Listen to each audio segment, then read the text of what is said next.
Alright, ZTV fans. Another Midwest Gaming Classic after a long hiatus is finally in the books. And now it's time for uh, one of our favorite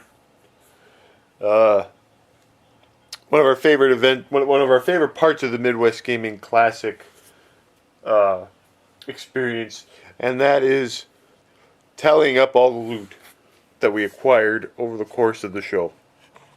We kind of went a little overboard this year, mostly due to the fact that we didn't have any of these events for over 2 years. So maybe we were having withdrawal symptoms. I don't know. But let's go through the loot that we acquired. First, we have a Lego. I don't know if it's actually officially a Lego product or not.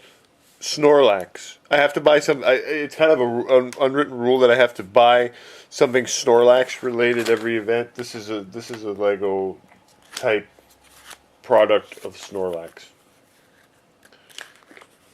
One of these days I'll actually put them together. Comes with directions. I don't think it's actually officially Lego, but you know. Next up, we have this assortment of SNK goods. It's like a little. This is like a little Samurai Showdown Edge of Destiny thing. It pops up. Actually, I got two of them, and two of these King of Fighters advertisement things. This actually pops up when you open it, or opens up. There you go. Very nice.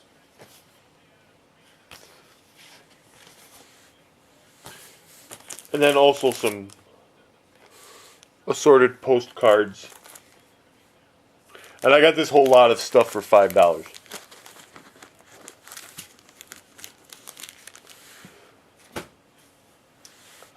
What else have we got? We got some assorted miscellany. These I won during a trivia contest.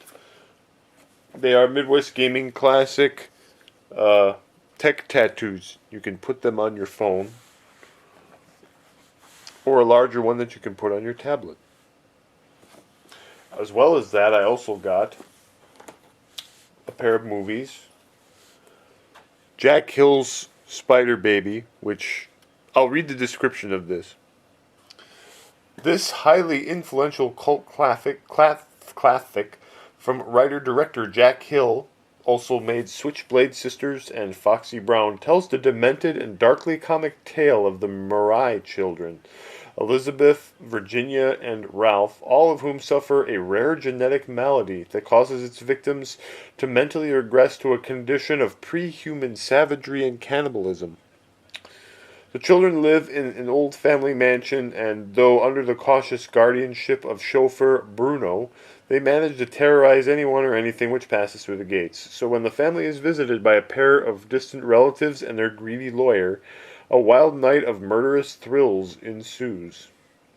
Dark Sky Films proudly presents the director's cut of Spider Baby, transferred and restored under the from the original 35mm negative under the personal supervision of Jack Hill, and featuring previously lost footage rounded out with never before seen featurettes created exclusively for this home video release. And also a Superman and Batman movie, which, it's Superman and Batman. Not much to say about that. It doesn't sound as interesting as Spider Baby by any means. I got this lovely Sailor Moon metal bookmark.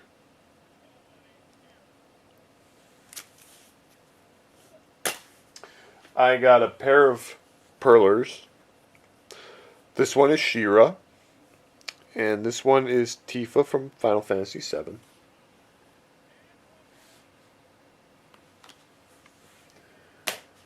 We have a blood-stained steelbook case. I missed out on buying one of these at Best Buy because I didn't feel like paying $15 for it. So now instead I had to pay the stupid tax and had to pay $20. But that's okay. I always say when I go to Midwest Gaming Classic, I have money earmarked for buying stuff that I may not have earmarked at the time that I see some of these things in the store. You know how that goes. We have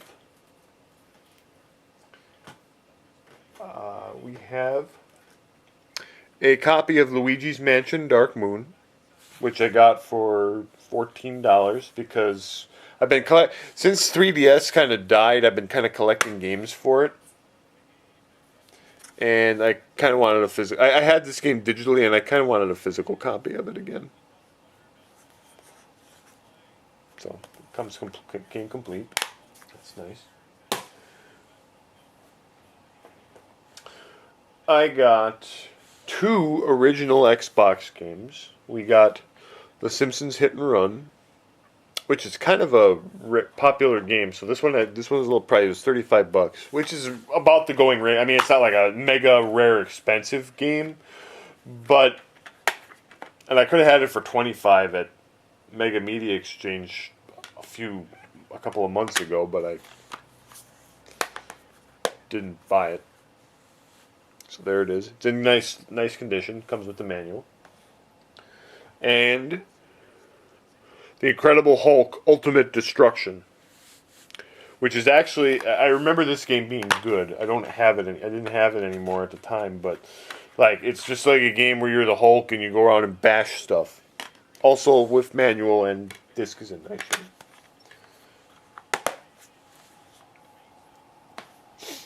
We got books. We have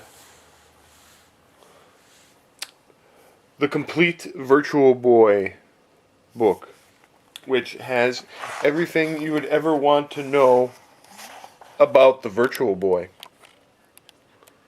And how can you possibly go wrong with that? I mean, look at this.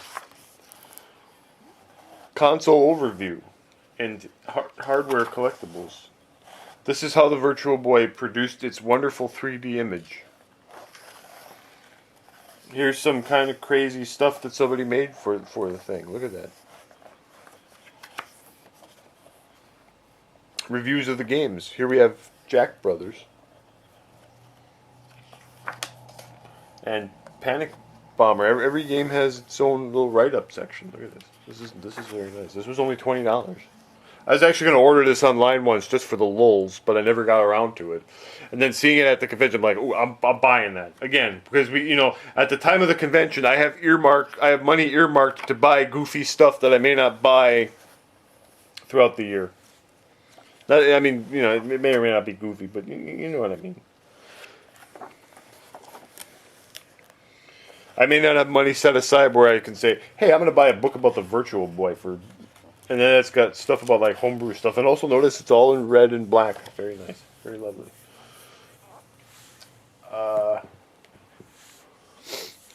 We have the Halo Encyclopedia, which I got for only $10. It's got everything you'd ever want to know about Halo. Well, up at the time, it's got artwork and cool stuff. This was only $10, so I thought it was for $10. It was cool. The new Halo game actually isn't quite out yet. It's coming out soonish, as of the time of this filming. Battlefield equipment. Wonder if it has anything about the plasma sword in here. Maybe there's an index. I want to read about the plasma sword. Or whatever it's called.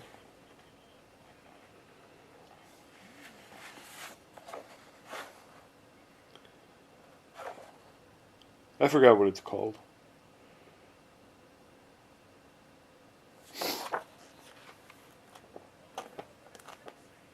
But the energy, maybe it's the energy sword? I don't know. I'm not that well brushed up on my Halo lore.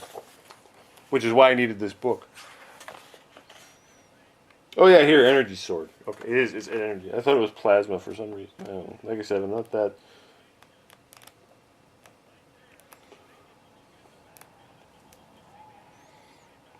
The Covenant energy sword. Yeah, there it is.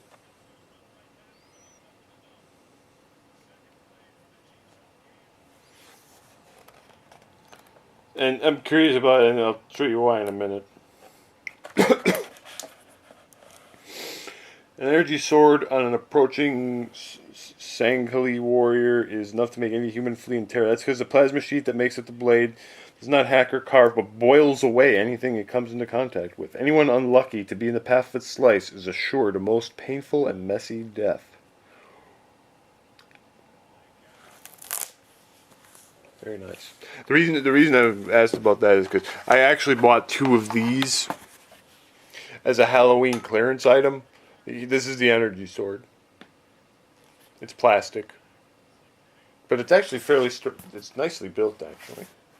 I got these for only $5, like a couple days after Halloween on clearance. Let's see. Let's look at some other games. We're kind of building up here, to the biggest stuff. These are a couple of games I got cheap. Mutant Football League Dynasty Edition, which I have on Switch, but for $10 I figure the Xbox version's probably better. This is actually a fun game. It plays like NFL Blitz. And Jedi Knight Fallen Order, which I also have this game digitally because it came with my my Xbox One X. I got a digital copy of it for free. But I was like, well, I'd like a physical copy for $5. You can't beat that.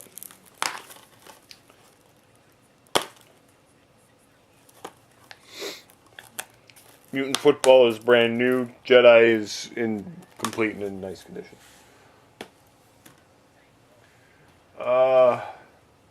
We got a copy of Ninja Gaiden Master Collection for the PlayStation 4, which is an imported game. Brand new, actually. It has lots of waifus in it.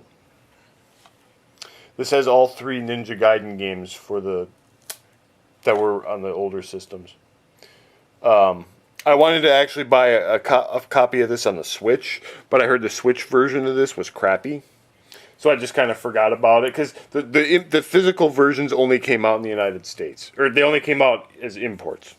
In the United States, it was digital only. So I was like, well, if I'm going to buy that, I want a physical copy of it. So, again, I wouldn't have bought this otherwise, but I got it at the convention, so...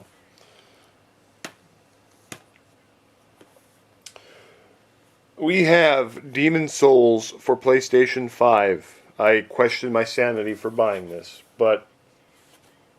Oh, I was like, where the hell did this go? And then it's like, oh yeah, that's right, I put it in my system so I could install it this morning. Lovely. I get to play Demon Souls for somebody's amusement. I actually liked Demon Souls at the time that it came out. It was my actual second favorite game of the year in 2009. Only losing out to Street Fighter 4. And I actually managed to finish it back in those days. I'm also thinking that probably back in those days, I also had more patience. Not by much, but some. So, I don't know. It was kind of, at the time the PlayStation 5 launched, that was really its biggest game, was Demon Souls, the remastered version. They didn't have, there was no Deathloop, there was no Ratchet and Clank, and there's actually a couple other games I've bought since then.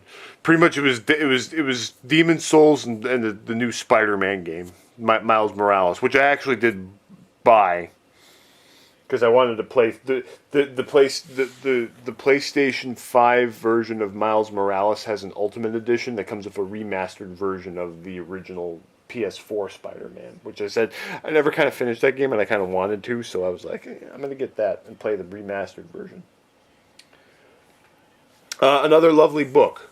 We have How to Beat Friday the 13th on the NES. This is another one, like the Virtual Boy book, I actually bought these from the same vendor because it was the guy that wrote these books. I kind of bought this as kind of a lulz item. It has the purple Jason.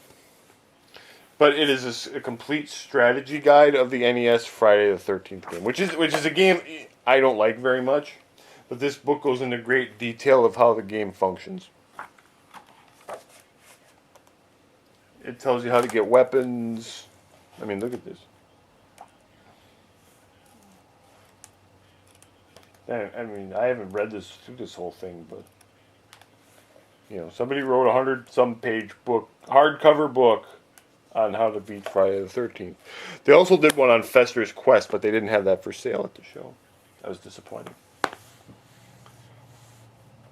Funko Pops. We got 2 Funko Pops. These were a little expensive, but they're both kind of one. I got Lara Croft. And I kind of wanted this one a long time ago, but I never pulled the trigger on it. So I decided to pick this one up.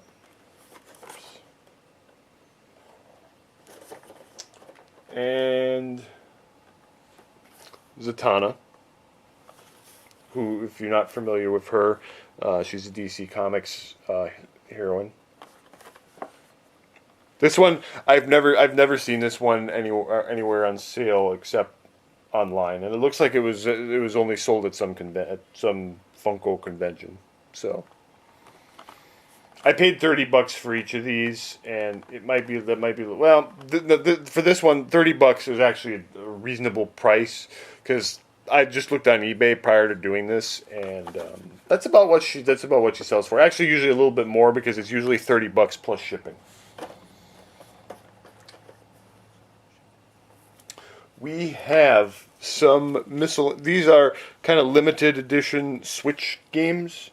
I don't know much about one of them I've heard of, and I watched somebody play, and I thought it looked cool. The other two, I don't know. I bought them because I thought the box art looked cool. We have. I thought it was Shingy. It's actually Shing, and there's an exclamation point at the end of it. So I don't know. It's a modern-age classic beat-em-up. Join a group of wisecracking warriors on a bloody adventure through a land full of mythical monsters and mysterious machines. Includes 4 playable characters and 14 different enemy types. Supports up to 4 players via local co-op. Features 8 stages of unique environments and exciting boss fights. My guess is and this is number 2219 out of 5,000. My guess is this won't be as good as Streets of Rage 4, but when it comes to beat-em-up games, what is? We got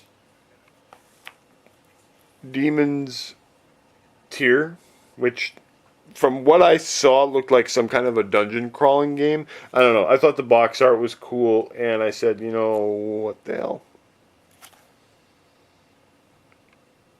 This is a premium edition. It comes with a cool slipcover. And last but not least, we have Wallachia, or Wallachia, I don't know how to pronounce it. Reign of Dracula. This is the one I actually saw somebody play, and I thought it looked cool. And it's kind of okay, so I'll read the description in the back of the box. It's an action shooter game inspired by great classics. Most notably, it looked a lot like Castlevania. The game boasts a unique soundtrack and story based on the legend of Vlad the Impaler rather than typical vampire myths. In addition to 7 levels of action, Wallachia Reign of Dracula includes numerous bonuses and mini-games, as well as an exclusive bonus from Bloodstained Ritual of the Night. Okay, so it's got to tie into Ritual of the Night. Maybe because they were talking about that Bloodstained is going to have another DLC character soon, as of the time of this filming. And they said it's not going to be an actual Bloodstained character, but it's going to be somebody from an outside game. Maybe it's her. Although I think they said it was a well-known game, and this is probably fairly obscure. Although she looks like a cool heroine, I could think of worse people to put into the game. I doubt it's going to be anybody from like the actual Castlevania games, but we've got the Pac-Man Birth of an Icon book. Now, this is actually this book doesn't officially come out until next week, as of the time of this filming. But I actually got it. Not only did I get it cheaper than Amazon, but I got it signed by. But it was signed by the author. He signed it for me. And it's basically a book about the history of Pac-Man. This was something like, I heard about this book on YouTube, and I was like, oh, that sounds really cool. And then I was like, oh, they're going to actually sell this book at the convention. And this was like one of the things I said, well, I'm probably going to go ahead and buy a copy of this. Now, there was a special edition of the book that came with like a big box and like a replica record of Pac-Man Fever and stuff. And I was like, that's $100, and that was a little bit rich for my blood. This was $65, which is pricey for a book, but it's also cheaper than what Amazon wants for it. I mean, it might go down in price on Amazon, that I don't know. But, yeah. Last but not least, we have some art. I bought some art pieces because I like having new things to hang up in the house. So, I don't know how well we can see these. Let's tilt the camera up a skosh. Yeah, there we go. I got this Wonder Woman one. This is actually like a metal of some kind. Like, I don't know if it's aluminum or whatever, but it's shiny, and I thought this was very, very cool. Put it here so I can kind of stand it up. Then we got some other ones.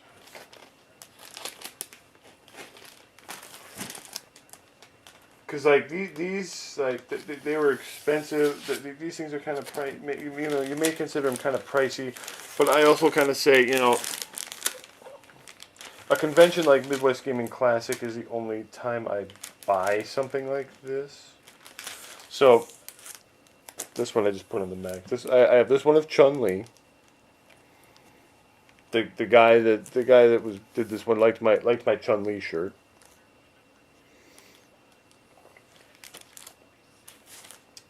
So we got that one.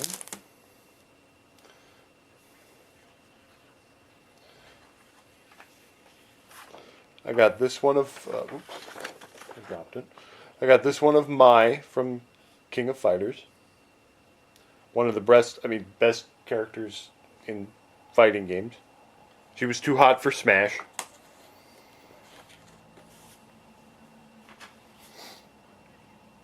Got this one of Kim Woo from Killer Instinct.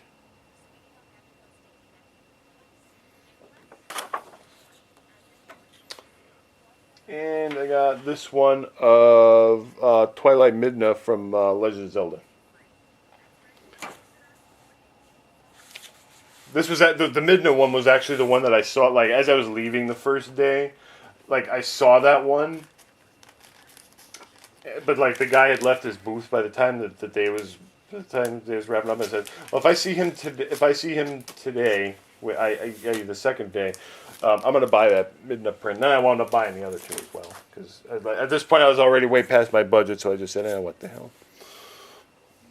What's another $60? So that is all the loot that I bought for myself anyway. I bought one or two other things. So actually, speaking of running over, I had originally planned that this disc featuring the Midwest Gaming Classic was going to be the last disc of the ZTV Volume 21 or 2021 box set. And I actually filmed more than enough footage to fill up one disc. So I said to myself, well, I can do a couple of things. I can cut out some footage, or I can do another disc. And actually, by the time this video will actually be on the last disc, the extra one that I did not intend to create, but wound up having more footage than I could fit on one disc. So rather than cutting stuff, I thought of either cutting something and putting it on the next year's disc, but I said, you know what, I'm going to make another disc. Because, at this point, it's like, why not? So we're going to actually, in the next couple of videos, we're going to take a look at some of these games that I bought.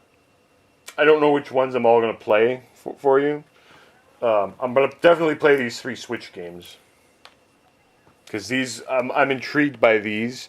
And I figure doing like a first impressions video on these will be a fun thing to do. I might even play Demon's Souls, I don't know, if I feel like torturing myself. And then we might do 1 or 2 other things to truly wrap up this year's ZTV box set. So stay tuned. Going into this weekend of Midwest Gaming Classic, I assumed this was going to be the last thing that I did for this year, but we're going into overtime. By the time you get to this video, it will already be overtime. Maybe, unless I decide to shuffle around the order of things a little bit.